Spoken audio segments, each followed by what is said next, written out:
Your Fantastic Mind, brought to you in part by Sarah and Jim Kennedy.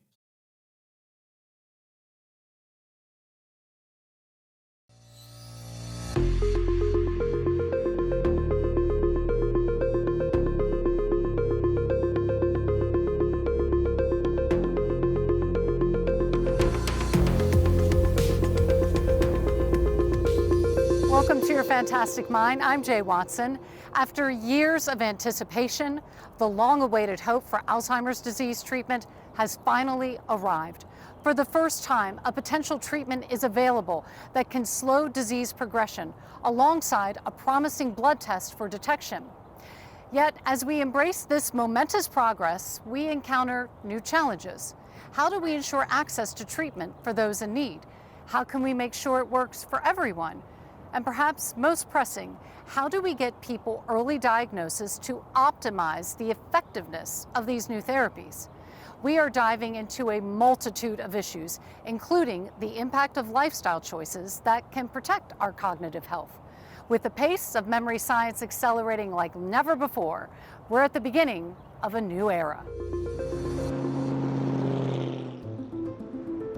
For decades, millions waited, while millions more received the devastating diagnosis of Alzheimer's disease.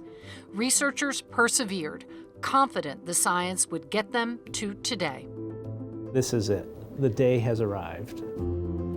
Overnight, the Alzheimer's landscape has changed. I mean, I was so excited. I've got so much hope now. The first treatment in 25 years. This is really a watershed moment for people with Alzheimer's disease. From a 3-minute test to tell you your brain health. The words are mother, office, problem. Mother, office, problem. To a blood test to help diagnose, the progress is astounding and overwhelming. Diagnosis delayed is going to amount to treatment denied. How do these advances reach all who need them? Most wait a long time to get diagnosed. With the current models and processes, you might have to end up waiting 3 or 4 years. The cause of the memory loss has to be caught. This is a disease where all these changes are present in the brain for decades. We need to kind of retool and rebuild. It requires a sea change, a new way. We can get a very clear picture of what's going on in that individual's brain. It asks us to work to protect our brains. There's a high percentage, 40 to 50% of things that are under your control. It won't be easy, but neither was the path that led to now. The future is finally here.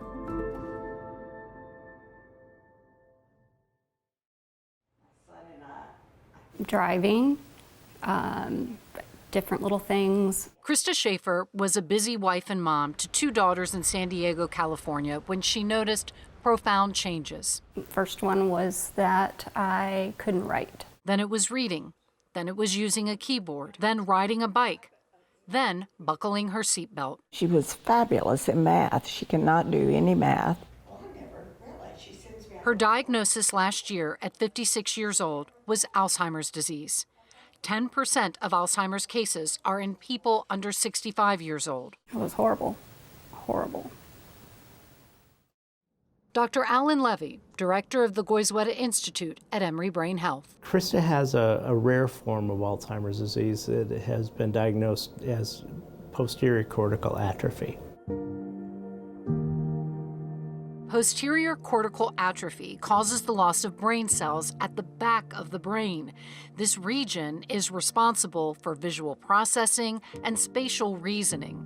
This part of the brain sort of reassembles the little pieces of a jigsaw puzzle that our eyes see, our retina picks up, sends the signals to the back of the brain, where these images are reassembled and meaning is given to the pictures. They could be looking in the refrigerator looking for the bottle of milk and be looking right at it and not even see that there's a bottle of milk right there. Krista and I always gotten along. Until now, Krista has not shared her diagnosis broadly, but she is following in her father's footsteps to shed light on a disease that impacts millions. Really went public with my depression in 1979, 1980. Everybody kept coming back. Tom Johnson is an iconic journalist. As I look out at this crowd of news executives from across the globe, The former head of CNN, of the Los Angeles Times, and much earlier in his life as a White House fellow, was the person who walked into the Oval Office to hand President Johnson the news that Dr. Martin Luther King Jr. had been assassinated. going public helped to erase or at least lessen a considerable amount of stigma that was attached to having depression. Krista flies from California to Atlanta every 2 weeks to receive infusions of lecanemab, brand name Leqembi, which is not covered by insurance because she is younger than 65, so she pays $850 out of pocket at Paragon Infusion Center, less than the $2,500 she paid to another infusion company in California. I didn't do the first one. Paragon reported a 62% uptick in Leqembi infusions in just the first 2 months of 2024, driving home the rising demand for the new Alzheimer's treatment. I think that it's keeping it from not getting worse. This is Krista's 7th infusion. She sees improvement, especially with one symptom with which she struggles, finding words. Yeah, it's just interesting. I mean, I do feel like I'm getting my words more as well, and maybe with the medication, and people are saying things to me that maybe things are getting better. My parents will see it. Are they going? I'm just so thrilled. I still have my daughter. I mean, she wakes up, she knows me, I know her, and you know, she knows her children. She knows that it hasn't affected the Krista that I know.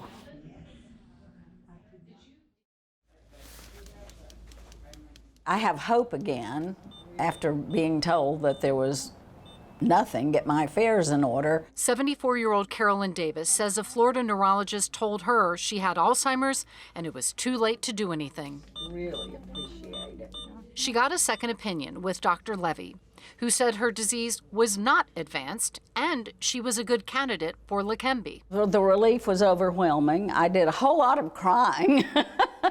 I mean, you know, just the relief. I mean, just that I had a chance to at least prepare. I mean, you know, as a Christian, I'm going to heaven. I mean, I've got a lot to look forward to. I just don't want to go today. You know? Davis will move to an infusion center closer to her Pensacola, Florida home, but for now she is driving to Atlanta every 2 weeks and is here for her 11th infusion. I quit using the computer. I forgot how to sign in. I couldn't remember where to go when now I'm using the computer again. I know what I believe, and I believe it to the core of my being, and I'm telling you, I am doing better. I am doing better every single day. I'm such a believer in listening to people. You know, the history of breakthroughs in medicine are doctors and scientists listen to people to give the clues to whether something's working or not. From the time Alan Levy became a neurologist, this was the goal, a breakthrough. To have a drug that can slow down the disease, it's something we dreamed about, right? I mean, my career started when Alzheimer's disease was rediscovered, and we didn't even know it was a disease, thought it was senility. We saw it become a disease and then go through a long period where there are no treatments. In clinical trials, Leqembi slowed progression of the disease by about 30%. I think it's been minimalized unfairly, that it's only 33% slowing. But for an individual, it might mean that they're able to stay home alone and the spouse can work. Or maybe they're still driving independently or handling their finances. You know, so I don't trivialize a small numeric change on a scale, because in real world, what it means to my patients is it can have an impact on how their quality of life. Here's how Leqembi infusions work and what they do in the brain. There are two major pathologies that Alzheimer's found in the brain over 100 years ago. One is these accumulations of proteins that are called amyloid plaques, and the other is this aggregation of proteins within brain cells called neurofibrillary tangles. And this treatment, Leqembi, is an antibody. It's the immune response from individual that's been manufactured and then given passively to individuals by vein. So the antibody gets into the vein, goes up in the blood system into the brain, where it can bind the amyloid plaques that are accumulated in the brain.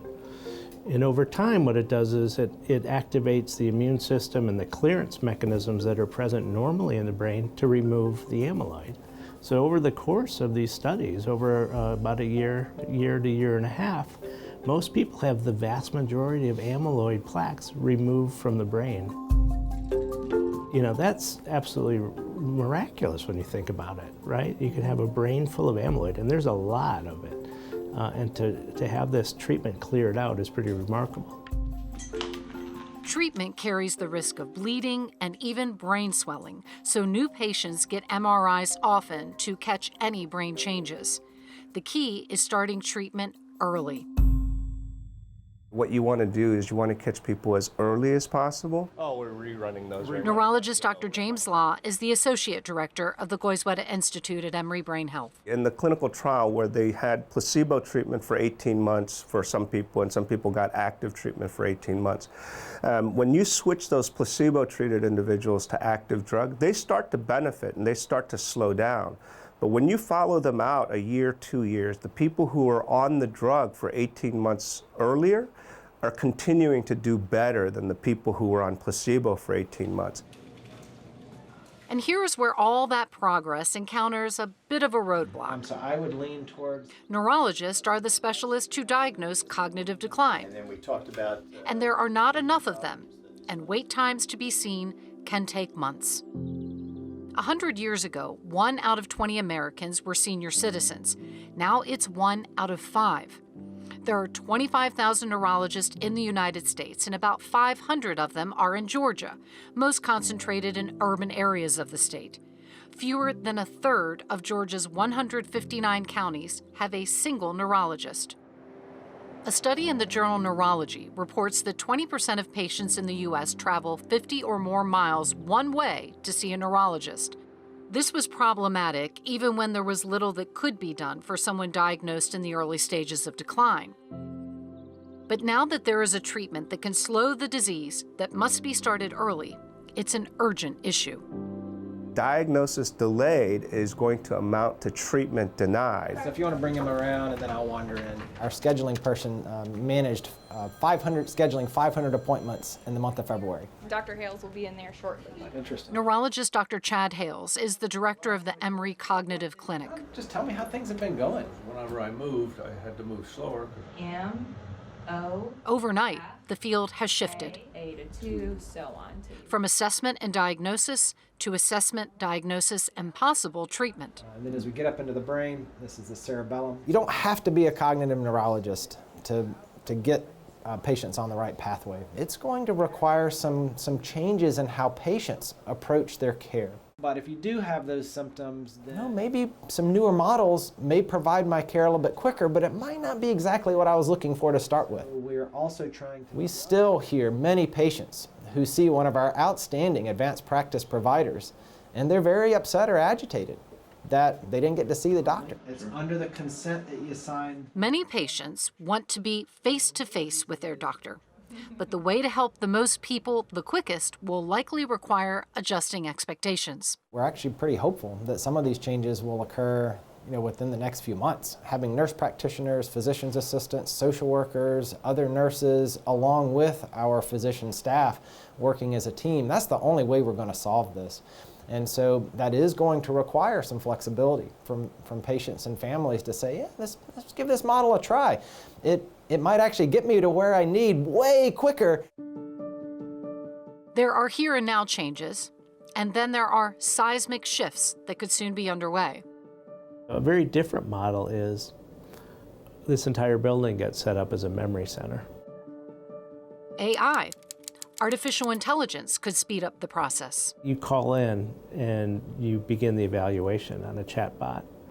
You come in, get a blood test, an MRI, and to have one-stop shop, right? You don't need us to do most of the work. You need us to oversee a system that can do this efficiently. Patients with a family history who are worried they're at high risk for Alzheimer's are asking if they can take Leqembi now to prevent onset altogether. Studies are underway to try to answer that question, but for now, Leqembi is only approved for patients diagnosed with cognitive decline. It's estimated there are about 50 million people in the United States that are asymptomatic but have Alzheimer's disease in a preclinical stage. We don't know that this treatment is effective in a prevention mode for people who are asymptomatic. Those tests are underway, those clinical trials are underway. We're extremely optimistic, but until those clinical trials read out, if they're positive, we can then talk about prevention in a meaningful way. And Leqembi is going to be followed by other drugs that are in the Alzheimer's development pipeline. I have no doubts we're going to see progressive improvements in the drugs. I think we're going to see drugs that are more effective. I think we're going to see drugs that are safer. I think we're going to see drugs that can be administered much more easily, less cumbersome than having to go to an infusion center twice a month. I think we'll be heading into oral formulations, but certainly at least subcutaneous injections. All those things are well underway. What will get broad use in the not-too-distant future is the blood test researchers have worked for decades to develop. And the blood test is very simple. It measures a single protein, which can let us understand how much amyloid is present in the brain. 20 years ago, autopsy was how Alzheimer's disease was diagnosed. Then spinal taps and PET imaging studies became the gold standard. Blood tests are less invasive and expensive. The tests are not yet approved by the FDA. What we'll be doing is using the blood test first to identify those who we can say, well, this is probably worth going on to a spinal tap or a PET scan without doing a lot of those unnecessarily. And similarly, I think very importantly, we'll be able to tell a lot of people when the blood test is negative, great news, you don't have Alzheimer's disease.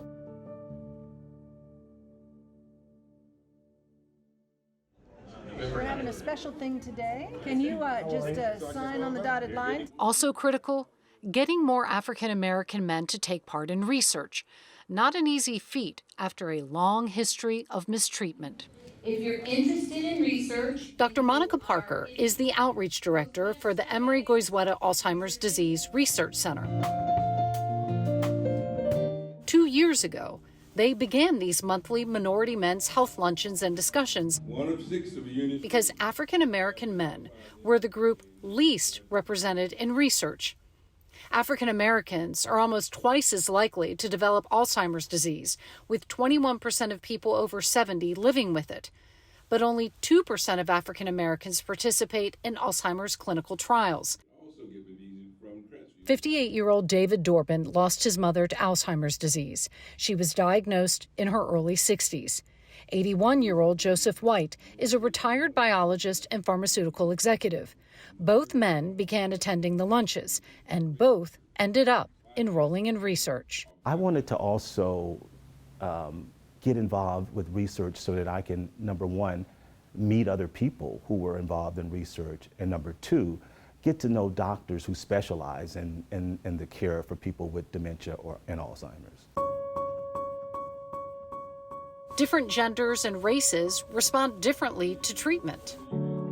We want to make sure that anything that we develop with respect to a diagnostic tool, medical therapy, is as applicable to men or them as it is to anybody else. I think one of the things that excites me is when you see 150 or so African American men who are interested in medical research as well as interested in their own health. And while today is about science and research, this once-a-month program has created a community.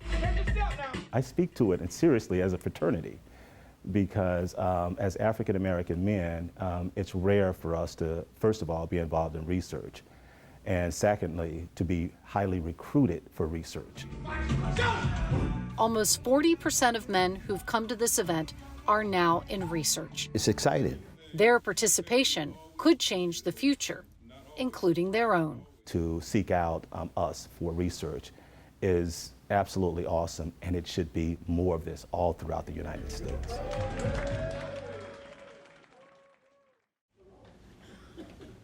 In this pilot with Jennifer Zriloff, we are collecting blood simultaneously. Primary care physician Jennifer Zriloff is part of a pilot study at Emory using Linus Health, Remember to relax. a digital cognitive assessment that replaces the written test, the Montreal Cognitive Assessment, MoCA. MoCA is a screening test that is similar to the clock drawing test that we have, but has a lot more questions and it takes a lot more time. Usually probably takes about 15 minutes, where the Linus product only takes 3. With standard appointments lasting 20 minutes, primary care physicians are juggling more than ever. We are often that safety net. You know, if there's not enough psychiatrists, then we treat a lot of depression, anxiety. If there's not enough hepatologists, we treat Hep C. You know, there's a lot of ways we just fill the gaps. Linus Health is bringing a new approach to brain health. Linus Health is an added tool that could help physicians identify and refer people with signs of cognitive decline. The platform modernizes long-established paper-based tests. Linus Health CEO David Bates. And we activate the sensor array. So the capability of the device with its microphone, with its camera, with its touchpad, with the stylus, we activate all those sensors that together in time series are generating data, tremendous amounts of data. And through machine learning derived math models, we can track that back to brain function. And so in just a couple minutes, using our device on the tablet, for example, we can tell you what's going on in a person's brain very accurately. I'm 72. And I'm 72. Ronnie and Kay Jowers agreed to try Linus Health. Blind date at Furman University. How long y'all been married? Come July, it'll be 50 years. All right, we're going to be screening for memory problems today. At first, I didn't know if I wanted to know if I had a problem. I felt pretty good. But on second thought, I thought, you know what? The sooner you know you have a problem, the better chances you have of doing something about it. I'll try to do as good as you did. Well, I retired from Emory, and I retired from the health sciences at Emory, so we were very big into research. So when they asked if I wanted to be a part of a research, I immediately said yes. City, doctor, season. The test contains word recall and a clock drawing exercise. The top score is 5. The Jowers did fine. We're glad to help you. It is really helpful to give patients reassurance and say, you got a 5 out of 5 on this, you're doing fine.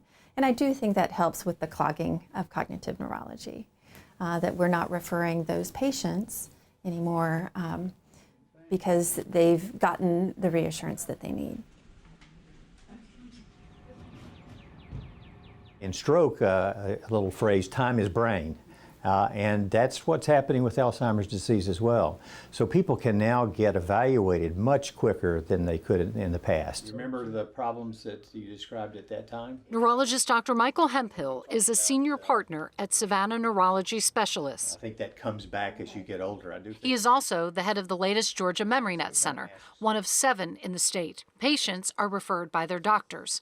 Georgia MemoryNet Director, neurologist Dr. James Law. So right now there are 7 different locations that are set up as diagnostic centers, and every single one of those uses a standardized approach to make diagnoses and to train providers across the state. This is your cerebellum. When Georgia MemoryNet was created in 2018, there was a backlog of patients across the state, often far from any specialist, waiting to be diagnosed.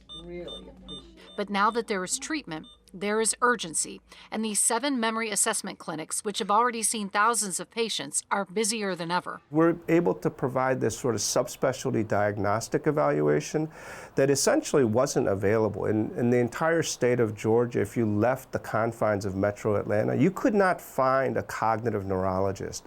They just didn't exist. The Georgia State Legislature provides over $7 million in funding per year for the centers and staff. You feeling okay? I see all of our patients. Nurse practitioner Brittany Johnson sees referred patients. The first visit, we sit down with them and we do an interview. I got an infusion, which I will be doing for about every 2 weeks or 3 weeks for the next 18 months. 84-year-old Charlie Milmine had his first infusion of Leqembi today. This former director of the Science Museum in Savannah noticed changes in himself. I'm less able to organize things. I don't get as much done as I used to. It could have been he was getting hard of hearing but didn't wear his hearing aids. It could have been because he has ADHD, or that he was getting old, and he was ultimately diagnosed with mild cognitive impairment. Are you feeling any kind of... With the launch of Georgia MemoryNet 6 years ago, this is now how more Georgians will get earlier diagnosis and treatment. It doesn't solve the problem, but it goes a long way in figuring out how to get more people seen earlier. There's good data to show you that there's a high percentage, 40 to 50% of things that are under your control as you age. The science has come a long way when it comes to what we can do to prevent cognitive decline. Early in life, higher education, absolutely helpful as you get older. Kind of middle life, you start thinking about preventing head injuries. Wear a bicycle helmet when you go out and ride so that if you do fall, that hopefully you won't have a bad head injury. And then of course, as you get older, controlling vascular risk factors like diabetes, watching your sleep, watching your mood, making sure that you're managing things like depression and anxiety. Checking your hearing as you get older can also be protective. We like things to be easy, right? Taking a medication, pretty easy. Doing an exercise routine, 30 minutes of vigorous exercise, 5-6 days a week, probably not very easy. Of course, the idea is to get the heart rate up, but also do it because it's fun, get you outside. There is a growing body of research for the importance of exercise. It just keeps your body overall healthy as far as reducing risk for heart attack, reducing risk for stroke, helping to manage some of those other vascular risk factors such as diabetes or high blood pressure. It may help a little bit with your mood. It can definitely help with anxiety and depression. It may help with your sleep. The horizon is always someplace in the distance. And for Alzheimer's, it's been some time in the future when the breakthroughs would happen. I was so excited. I just felt, because before there was nothing. They said there's nothing we can do for you. Reaching the horizon is not an end, but the beginning of the final chapter. One where scientists will take this disease from fatal to treatable. A future for humankind, where the very essence of what it means to be human will be preserved. We can actually solve Alzheimer's. I mean, what a triumph that would be for the medical world, but for all the people of the world.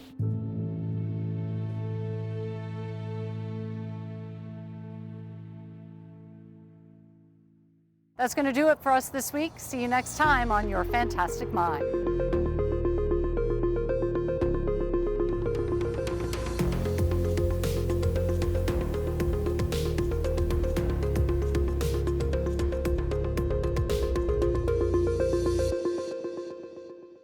Your Fantastic Mind, brought to you in part by Sarah and Jim Kennedy.